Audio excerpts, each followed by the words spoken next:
Cut பண்ணால் நம்ம ஹீரோக்கும் ஹீரோயினுக்கும் கல்யாணம் ஆகிட்டு இருந்திருக்கோம். இவன் வந்துட்டு ஆசையாக கோட்லாம் மட்டி விட்றான் அவனுக்கு. அவனும் நல்லபடியாக தான் இவளை பார்த்துட்ருக்குறான். அப்படியே கட் பண்ணால் நம்ம ஹீரோ வந்துட்டு ஒரு கட்சி மீட்டிங்கில் பேசிகிட்டு இருப்பான். ஆக்சுவலாக இவங்க அப்பா வந்துட்டு ஒரு கட்சி வச்சுட்டு இருந்திருப்பார். அதை வந்துட்டு அவர் இறந்ததுக்கப்புறம் இவன் டேக் ஓவர் பண்ணிட்டான். இப்போ அவன் என்ன பேசிகிட்டு இருக்கிறான்னா, இங்கே பாருங்கள், நான் ஆட்சிக்கு வந்துட்டேன்னா பெண்களுக்கு வேலைவாய்ப்பை ஏற்படுத்தி கொடுப்பேன், அவங்களுக்கு முன்னுரிமை கொடுப்பேன் அப்படின்னு சொல்லிட்டு எல்லா ஒரு ஆண்களுக்கு பின்னாடியும் ஒரு பெண் இருப்பா அப்படின்ற மாதிரி சொல்லிட்டு அவங்க ஒய்ஃபை கூட்டிகிட்டு வந்து நல்லா கௌரவப்படுத்துகிறா. இவளுக்கும் கொஞ்சம் பெருமையாக இருக்குது.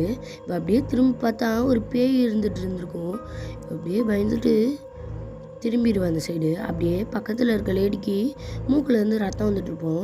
அந்த ஹீரோ போயிட்டு என்னடா இது அப்படின்ற மாதிரி பார்த்துட்டு இருப்பா. என்னடா இது பின்னாடி பேய் இருந்துச்சே, போய் பார்க்கலான்னு பார்த்தா அவளுக்கு ஆப்போசிட்டில் அந்த பேய் வந்து பயங்கரமாக பயமுறுத்தி விட்டுருது. இவளும் அப்படின்னு கத்திட்டு என்னடியாச்சு அப்படின்ற மாதிரி அந்த புருஷங்காரனோ வந்து கேட்குறா.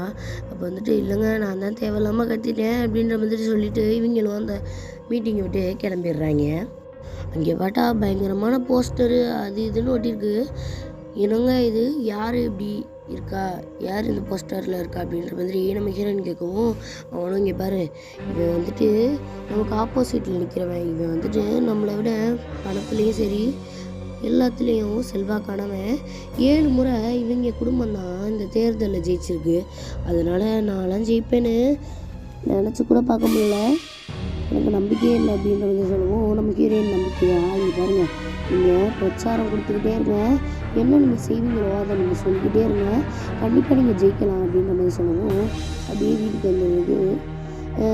நைட்டும் ஆகிடுது. இப்போ பாத்திரம் கழுவி போயிட்டு அப்படியே யாரோ கட்டி பிடிக்கவும் பின்னாடி திரும்பி பார்த்தா யாருமே இல்லை. சரி நம்ம புருஷனாக தான் இருப்பான் அப்படின்னு நினச்சிட்டு தேடிட்டு இருக்கிற அவங்க ஹஸ்பண்டை இங்கே இருப்பானு எனக்கு அப்படியே பக்கனே ஆயிடுது. சரி அவன் என்ன போயிடலாம் அப்படின்னு சொல்லிட்டு பார்த்தா அந்த வீட்டில் வேலை பார்க்குற ஆயாவும் வந்துடும். என்னங்க, இங்கே பால் இருக்குது, நீங்கள் எடுத்து கொடுங்க மேடம், நான் வேணா உங்களுக்கு ஹெல்ப் பண்ணவா அப்படின்ற மாதிரி சொல்லுவோம். இவனும் வேணாம் நீங்கள் போங்க அப்படின்ற மாதிரி அவளை விரட்டி விட்டுறான். மறுபடியும் ஒரு கை வந்து கட்டி பிடிக்குது. ஆஹா பேய்தான்னு திரும்பி பார்த்தா இப்போ வந்துட்டு ஹீரோ தான் வந்து கட்டி பிடிச்சிருக்கான். அப்படியே இவங்க 2 பேரும் போயிட்டு சாப்பிட ஆரம்பிக்கிறாங்க.